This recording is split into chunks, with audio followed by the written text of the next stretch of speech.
and welcome to the extra videos for Let's Play the Journeyman Project 2, Buried in Time. This extra video will be going specifically over the Files biochip in its entirety, because there is a lot of extra stuff in here. There's only one piece of information that you need for the actual game, but besides that, there's a lot of extra stuff in here. So let's begin with the background. Background mainly has some overview or summary of what was going on in the previous game or the history of time travel. Stuff you've heard before if you played the first game, such as, well, the Pegasus, 2311, Elliot Sinclair made a time machine, that kind of stuff. You can read this at your leisure because I'm not going to be reading it. Of course, with the founding of the TSA, because time travel was created, they needed something to safeguard it, and also keep time travel under control. Of course, Sinclair was forbidden to ever work on time projects again, which led to the problem of the first game. One of the reasons, anyways. However, then we have the new information, like the jumpsuit. 10 years have passed since first game, and the Pegasus has been deemed obsolete. Because now we have this wonderful jumpsuit, which we are now in. Yeah, so what happened to the Pegasus? It was dismantled, and all of its generator and its cores were separated and put in storage to be looked after.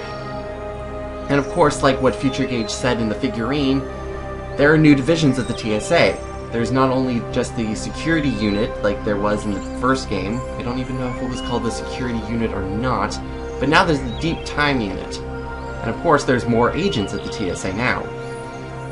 So not only is there a security unit pretty much safeguarding history, but the deep time unit, which is sent to investigate and research history to figure out what happened in those time periods.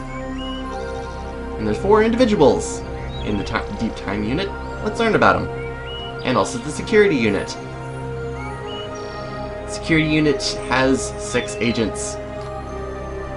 It's a real shame that these agents are not fleshed out at all. Like, I think maybe, what, 1, 2, 3, 4 get mentioned? 4 out of the 6 of them? But, like, Agent 1 gets nothing other than this picture. She is not present in the series whatsoever. However, each of them have their own specifics and special traits. Like her, of course, Special Forces Training Academy and Criminal Psychology. I like the interest for every single one of the agents too, because there's always something that's like, yeah, but then there's something interesting also. It's like classical music. Alrighty then. Now the not the deep time unit, the security unit doesn't go on missions apparently. Now Agent 2 is one of the 4 agents that actually gets mentioned. I think the one that gets the least amount of mention. But we'll figure that out in another extra video. Of course, he is a fighter, yeah, martial arts all across the board. But he also likes the Three Stooges.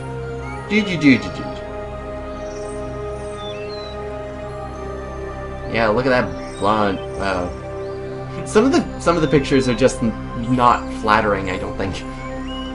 Anyway, Alan here is a cultural anthropologist, of course, and also likes skiing, tennis, sailing. It's alright.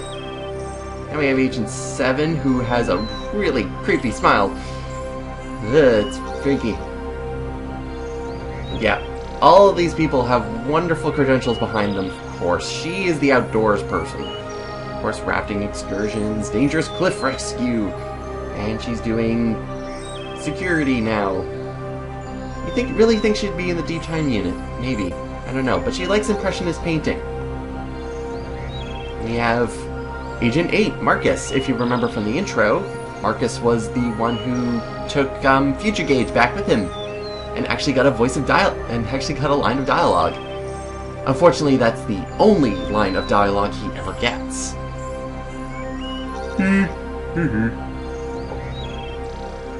Anyway, he again is private investigation this time, criminal law, minor in business, also likes scuba diving and photography. And then we have the resident Russian of time travel, who's kind of freaky. And he is a very special person because, of course, CIC Tactical Command. He's the tactics expert. He also likes 21st century fusion grunge, for some reason. But again, that's why the interests are so interesting, you know? But then we have the Deep Time Unit, the research unit, comprised of 4 individuals, including Agent 3, Michelle Vizard, who was in the answering machine. Now, unlike the security unit, Deep Time Unit also has missions because, of course, they have to go back in time. Okay, so, yeah, she's sports. Yeah, she's sports, but also each of the Deep Time Unit has some specifics in history. Hers is pre-unification history and social psychology. She also likes existentialist literature and Gravball.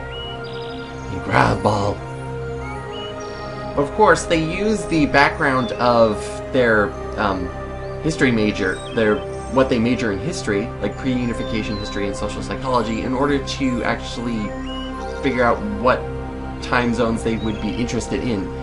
So, Agent 3 is going to very important time periods like Auschwitz and Hiroshima. Very dark times. The only one that I don't really know is the Appomattox Courthouse in 1865. Maybe I should look that up. But of course, then there's also the terrorist massacres in 2019. Mark your calendars. Yeah. And then we can look at us. Oh, look at her face. Our status is also pending because of all the things that are happening. We're kind of on house arrest, you know? Of course, we get to know a little bit more about ourselves. Well, kind of.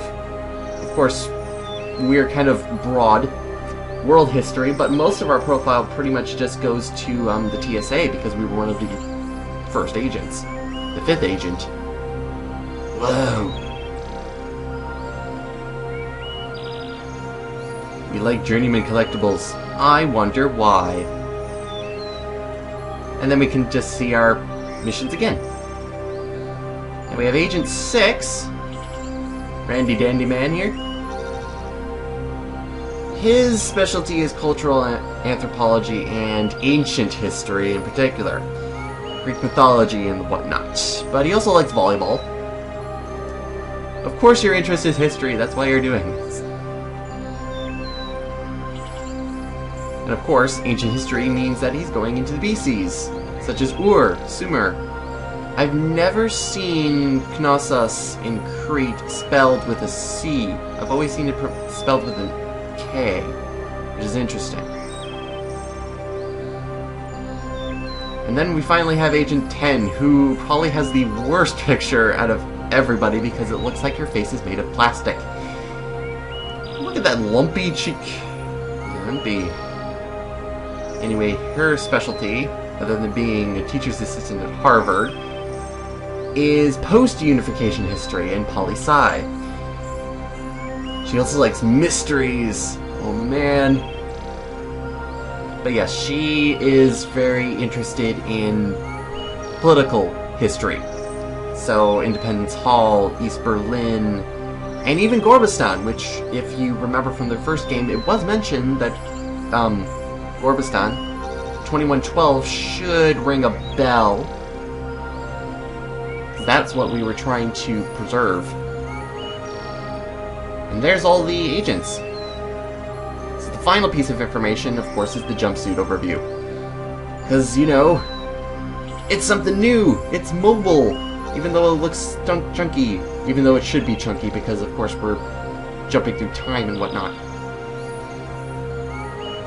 Yeah, so there's only 10 jumpsuits, each for the 10 agents, coded to their DNA so only they can use it. If If it doesn't, then blow up. Now, of course, the suit is waterproof. You're able to cloak. You're able to do lots of stuff. You're also able to breathe in space, which is good for when we're going to the Farnstein lab, you know? Of course, it's only a reserve tank, of course. But that means that it's also perfectly sealed and watertight, so of course we're able to go into water. But however, this is a wonderful thing to note. The final significant feature is the temporal pocket. This is how it kind of explains the inventory system in the game and how we're able to cram all of this stuff in. Other games would say, oh, I just kind of stuck it in my butt. But this one, you put in a null space void within the suit.